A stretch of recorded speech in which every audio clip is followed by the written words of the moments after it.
Hindi pa nga natatapos na maging usap-usapan ang ilang larawan na nag-viral na kung saan magkasama si Richard Gutierrez at Barbie Imperial sa South Korea. Dagdagan na naman ang issue ng mga ito nang magbahagi ngayon si Barbie Imperial ng kanyang larawan na kung saan may kasama itong lalaki.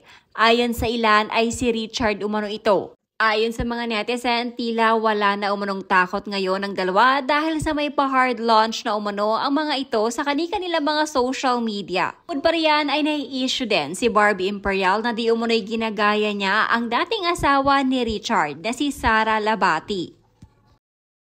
Hindi ko alam kung saan kumukuha ng kapal ng mukha itong mga mistress na ito. Parang gustong-gusto talaga nila i-flaunt yung pagiging kabit nila.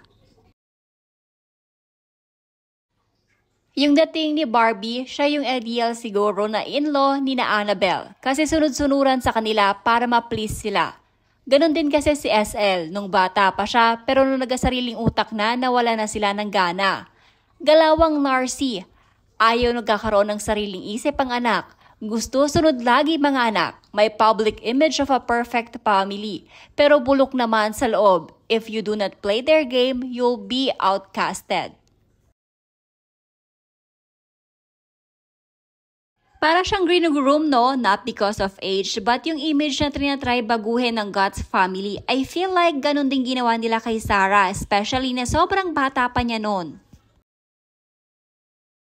This is getting creepy. Has she lost identity and transformed into someone they want her to be? Daming self-issues ni girl. I can see where this is going. It's not very far. Sana di naman masyadong napaghahalata at nag-enroll sa ibang school, ano?